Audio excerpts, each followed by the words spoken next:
Anyone who doubts the official narrative is cast as a kook, a criminal, a fringe conspiracy theorist, and punished.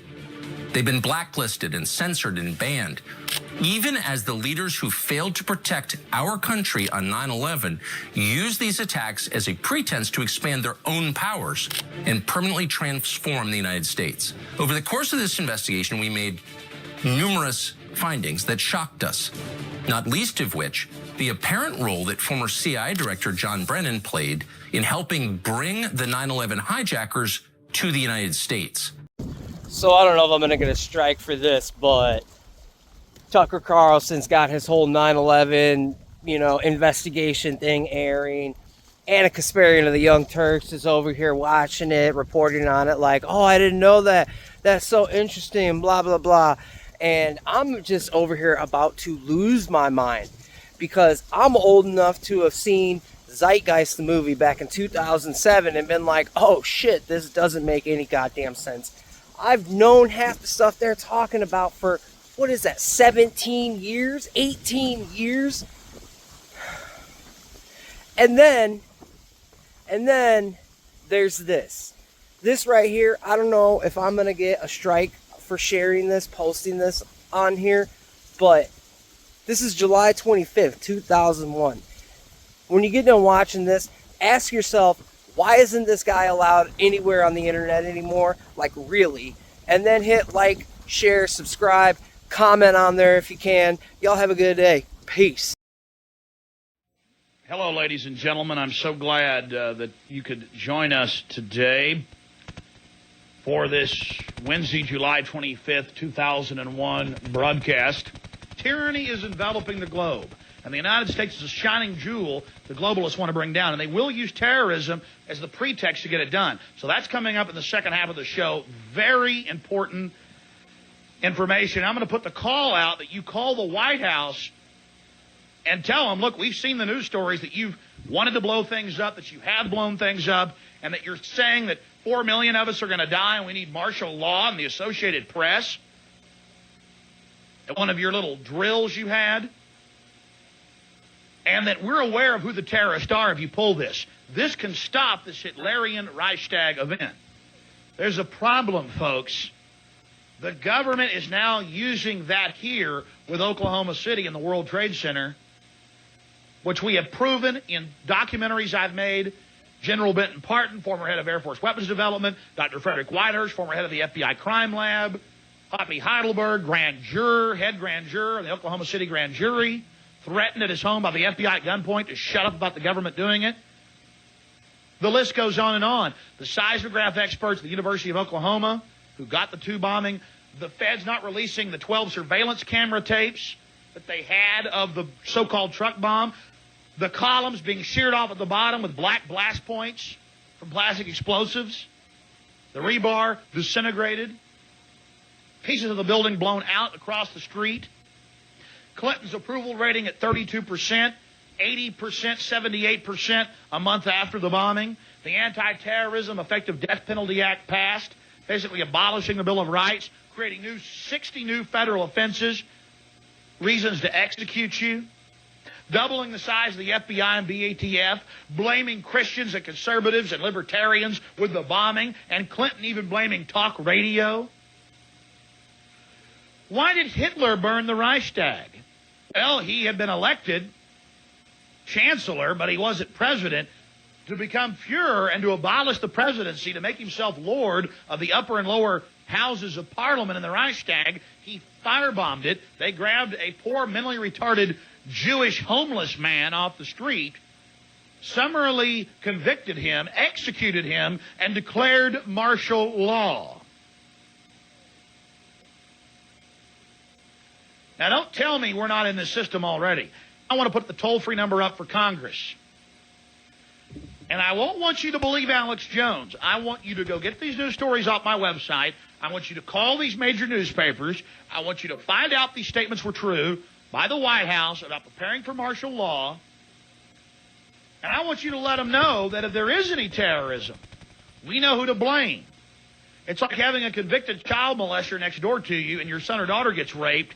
You know who to check with first. You wanted to blow up airliners. You let the Japanese bomb Pearl Harbor. We now have the communiques that prove it. You knew the bombing date and tied the ships together in neat little rows. That's even on the History Channel. We have the documents from the government. You bombed Oklahoma City. You bombed the World Trade Center. That's even been in the New York Times, October 28th, 93. So one of your informants went public and recorded the FBI telling them to build the bomb and let the bombing go forward. They were fearing for their lives, so they recorded the FBI, the head FBI agent in New York, telling him to do it. This is to corral you and to control you. Truth is stranger than fiction. This is their main paradigm in history. You don't promote terrorists. You don't advertise them. You don't advertise your weaknesses. You don't talk about how you're wide open. That's how they start out here. We're wide open. Yeah, and what are you doing? Don't search those trucks coming over the border. Open the southern and northern border. Give the Chinese military Long Beach Naval Base. Do all this. You know why? They control Mexico. The globalists control China.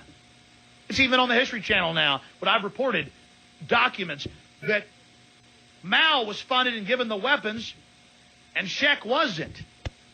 They wanted communism in there. The point is, if any terrorism comes, it's from this government. And if there was an outside threat like a bin Laden, who was a known CIA asset in the 80s, running the Mujahideen war, and whose family builds all the military bases over in Saudi Arabia right now, and sits on the board of Iridium Satellite. He's the boogeyman they need in this Orwellian phony system. U.S. lawmakers warned of dark winter in case of bioterrorist attack. A chilling scenario of possible national collapse was presented Monday.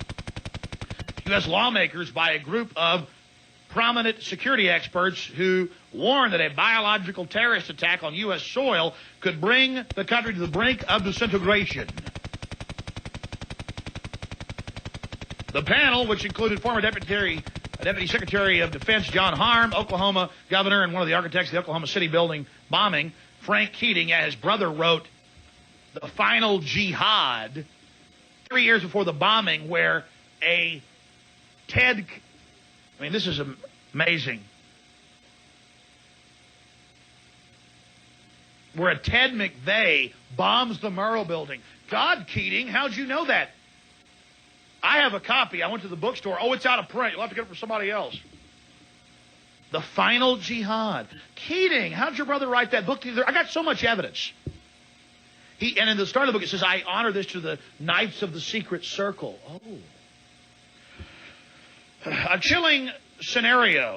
The panel, which included former Deputy Secretary of Defense John Harm, Oklahoma Governor Frank Keating, former FBI agent, and former Senator Sam Nunn, presented their conclusions after holding a 2-day exercise codenamed Dark Winter, which featured a computer-simulated bioterrorist attack on 3 U.S. cities. Again, governors, congressmen and women, senators, FBI people, local police, all here for this fear fest. Give up your rights. Ladies and gentlemen, they wanted to blow up airlines, kill Americans, bomb Washington for a pretext to invade Cuba. That's in the Baltimore Sun. They bombed Oklahoma City. They bombed the World Trade Center. That's proven. They stand to gain. They get the power. It's not our government. It's an occupational government. It's not the Constitution that failed. It's us that failed. We that failed the Constitution. I want the White House numbers up there now. A big part of this solution, after you research all the government terrorism and check out what I'm saying is true, call the White House and tell them, we know the government's planning terrorism. We know Oklahoma City and World Trade Center was terrorism. We know the Joint Chiefs of Staff wanted to blow up airliners, Baltimore Sun. If you do it, we're going to blame you because we know who's up to it. Or if you let some terrorist group do it, like the World Trade Center, we know who to blame. And you could save the planet. I'm calling it Operation Expose the Government Terrorist. Because now they're going from killing 160 people at Oklahoma City and 81 at Waco and a couple dozen injuring 1,000 at the World Trade Center to saying 1 to 4 million. Associated Press. Call the White House, tell them, we're not going to put up with government terrorism. We know the government's behind all this stuff. We have the evidence. Fax them, write them. In fact, throw it back up, Mike. That is so important. Thanks for putting that up there. And if you missed the numbers, they're on Infowars.com. Let's take another call. So important to call the White House, to call your congressmen and women, and let them know we're aware of their terrorist paradigm to control us. We'll throw that number up one more time, and then put up the slate at the end of the show. I appreciate everybody out there. We'll probably be back next week from 4:30 to 7 here on Channel 10. Please wake up as many people as you can and resist it. You have the power, but you have to get off the bench. And don't believe what I'm saying. Don't pass on rumors. Get the documents for yourself. Become an effective person. You have power, but you've got to be effective. God bless you. I'll see you tonight, 9 o'clock on the radio, Infowars.com.